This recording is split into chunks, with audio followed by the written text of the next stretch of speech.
Is it considered to be divergence if we have a higher high on the indicator and a lower high in the price? Yes, depending on what type of divergence you're talking about, right? So is there a divergence here per se? In this indicator, and I'm going to draw it out so you guys can see it. You can see from here, this is lower than this, this level here on the RSI, the blue RSI one. And then you can see from this point to that one, there was a divergence, and the divergence just recently got confirmed. Right now with this current, the last wick right here. It was completely confirmed at here. And how does it, you know when it's confirmed? Well, in between the two, right, the highest point, right, is the confirmation point. And obviously vice versa for if it was a reverse. There it is. Now let's just take a look if we can quickly find a bearish divergence on lower time frames. Unconfirmed, but there it is. There it is right there. So right from here, take this one or that one, but it doesn't matter. They're both divergences. So let's just take this one. And you can see the divergence clearly here. So from here, this top to that top, a confirmed divergence is when we hit this bottom right there. So when this breaks down below here, it's confirmed. And so you just look for maybe some sort of like reversal back to the 61.8 or Hail Mary 78.6. You hit the short and then there you go. Should Bitcoin use multiple hashing algos? If someone breaks this SHA-256, history is at risk immediately, and all mining hardware is obviously simultaneously. Okay, so what he's saying, right? Let me explain to what he's saying. Let's just say you can somehow, what a SHA-256 hash is. Let's just first start with that, because there's a lot there to unpack. One, a SHA-256 hash. A hash is basically a means of taking a string of text and converting it to a shorter number, right? That is unique to the original data that you put in. So for example, if you put in the password through the SHA-256, it will always produce the exact same number.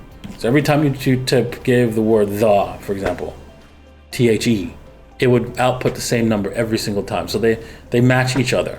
So if you're putting the word password, that would be a completely different number, but every time you put it through the hashing algorithm, it would always reduce the same number. If you were to try to go in reverse, there's a predictable amount of time it will take based on your computing power before you can find the right hash that would equal the original word. Although there's more than one hash that equals password. Like let's just say you take password and you hash it and you can convert it to the hash. It's going to take you a specific amount of time based on computing power to find the hash that actually produces password. And we already know what that is. We can figure it out, mathematically figure it out. So this is what Bitcoin uses in order to delay the miners from finding a block.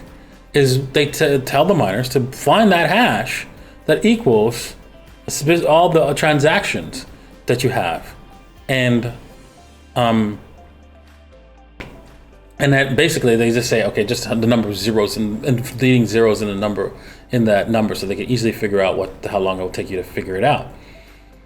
So the question, so what Kevin Allen is saying is, hey, well, what if we could quickly find the hash, right, instantly, right, instead of over time, a specific amount of time? Wouldn't that put Bitcoin at risk, especially the mining algorithm? It wouldn't put your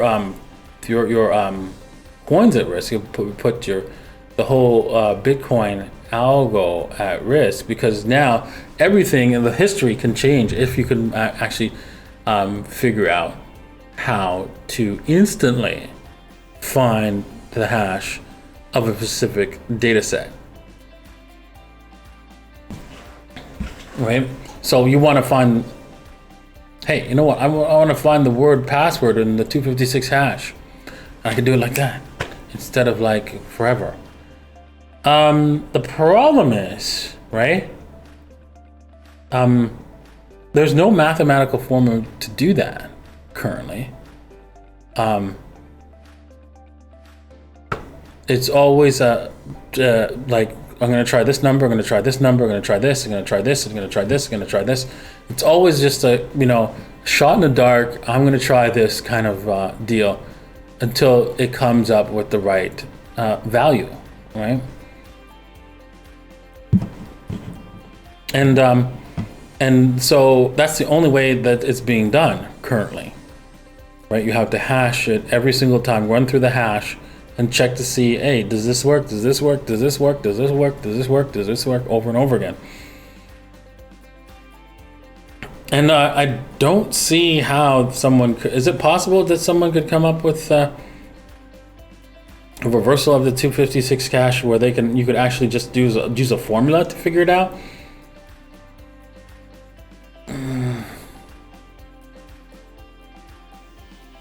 Possibly, because here's the thing, right?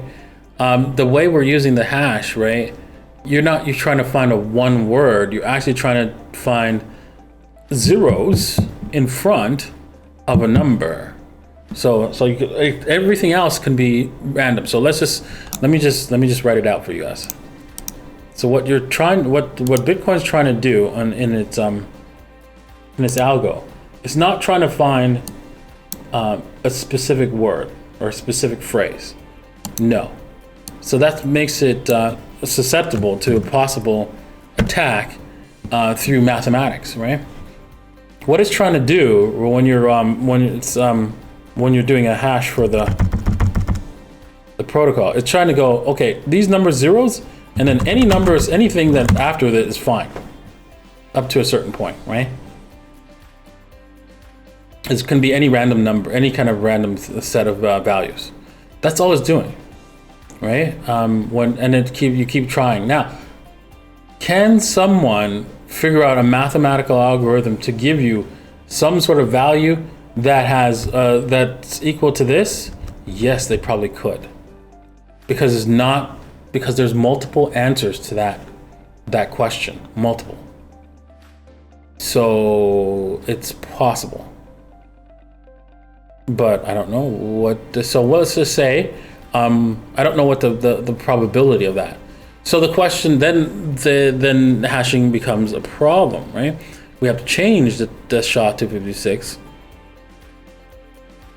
and that's not going to be easy. Actually, that will require a hard fork for everyone across the board, because SHA-256 is the core of Bitcoin.